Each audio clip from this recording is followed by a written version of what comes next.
السلام عليكم، مرحبا بكم في لاباج تاعنا. اليوم نعالج واحد الموضوع يعني بشكل خاص،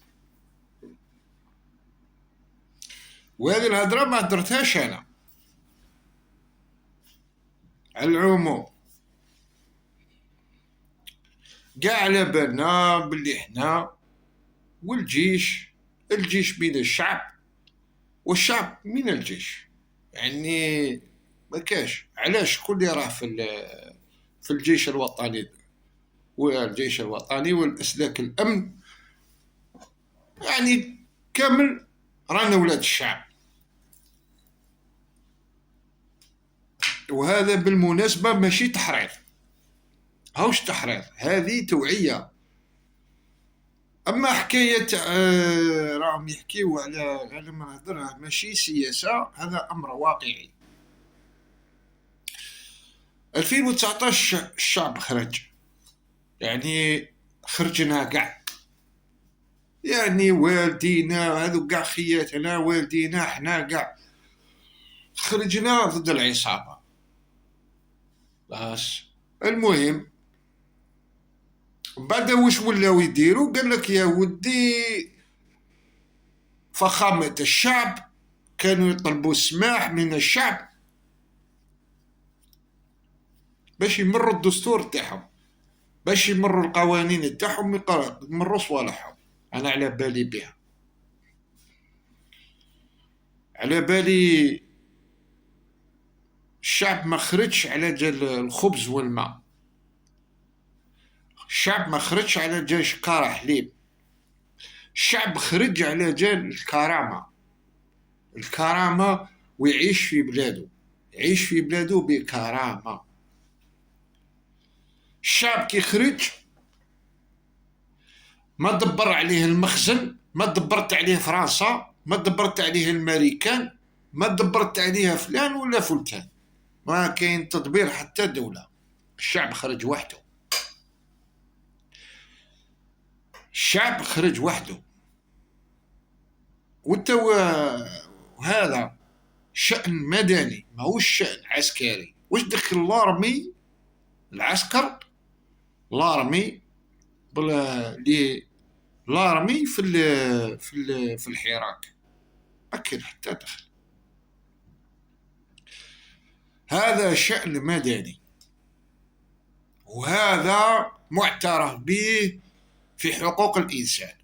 هذا حق، شأن حقوق الإنسان في المنظمة تاع اليونسكو معترف بها، أن الشعب كي يشوف روحه باللي تظلم وخرج بصفة، يعني خرج بصفة مدنية، وخرج يعني كما نقولوا احنا شعب خرج للحراك، وخرج ما هو مسلح، ما هو كذا، ما راح يخرب، ما راح يكسر بلاده، ما والو، خرج. واش قال لكم؟ انا الحكم هذا ما يخرجش عليا. هذا عادي، هذه في اي بلاد تصرع. دوك انت تخرج تسب وتطيح، يا اخي كاين قانون في الجزائر، قانون كاين، هو يعني قانون، هو اللي يقولوا قانون الحريات، حفظ الحريات، وهذه من الحريات، حرية الشعب هذه. دوك الشعب يقولوا هذا فلان ما سحقوش، بالحقه،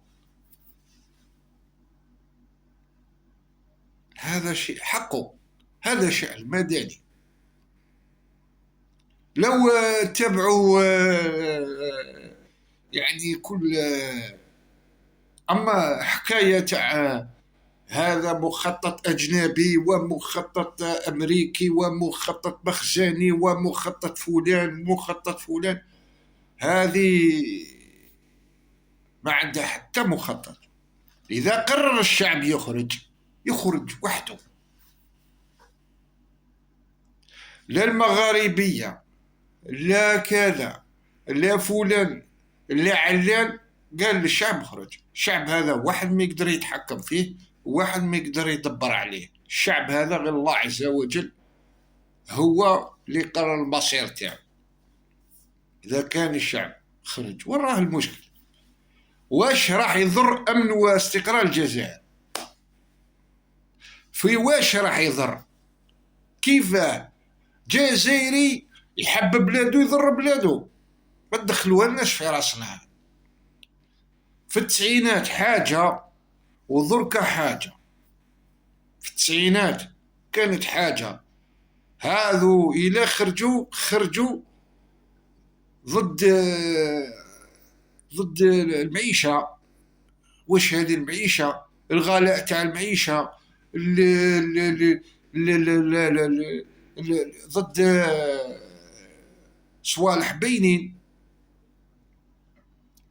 هذا الحاكم هذا ولا الحكام هذا ماهوش خرج بهذا، ما خرجش على الحكام، مازال ماهوش خوارج. هذو شعب يطالب بالعدالة. الشعب ما تعفسوش. الشعب أعطيه حقه. كل وكل كانت العصابة تاع بكري هذو كانوا كل وكل، بصح انتوما بزاف هضروا الواقع، بزاف الغلا، كل حاجة غالية، ما قدرناش بلادنا وحرمتوا لنا المعيشة في بلادنا. الله يهديكم. يا تشوفوا حل للعصابات اللي راهي منتشرة يعني بكثرة، والحقرة اللي راهي في البلاد. راه كاينة الحقرة في الإدارة، راه كاين الحقرة بارتو. رئيس الجمهورية، سيادة رئيس الجمهورية، شوف انتايا عندك انتايا الشعب تاعك، هذا راه الشعب هو اللي حطك. الشعب هو اللي حطك، والشعب هو اللي حاسبك ربي سبحانه، ويحاسبك على الشعب هذا. وش راح نقول لك؟ أنا نقول بكل مسؤول أمام ربي سبحانه، وقول كلمة تاع الحق، ما هدرنا والو، مع كل احتراماتي لكل مسؤول. شوفوا للشعب شوية، ماشي كي يخرج تقولوا هذا مخطط أجنبي. إلا خرج الشعب واحد ما يقدر يرده غير ربي سبحانه. بالك في 2019 كلختولو ودخل الشعب ودار الفوت ودار كذا، دار الانتخابات. هالخطرة أنا ما ظنيتش باللي الشعب إلا خرج يعاود يدخل. قول وش تحبيت. الاتهامات مفتوحة، الاتهامات والتبريرات مفتوحة، لكن كلمة الله وكلمة الحق حاجة ما تهبطها. ربي سبحانه كي يرفع الدنيا، رفع السماء على الأرض، ربي اللي على باله علاه رفع السماء على الأرض، رفع الحق على الباطل. خلوكم من الكلام الباطل وقولوا كلمة تاع الحق في وجه ربي. إلا انتم تعرفوا ربي، وإلا انتم راكم خايفين الناس اللي هذو العلمانيين والماسونيين وهذو الفئة تاع اليهود والنصارى وهذو الآخرين، ما عندكم ما تخافوا. المسلمين ماشي إرهاب. احنا المسلمين ليسوا بإرهاب، الدين ليس بإرهاب، الإسلام ليس إرهابي. مش معناتها إسلام هذا مسلم إرهابي. رانا جزائريين كلنا، ونعيشوا فيها كامل ولا نموتوا فيها كامل.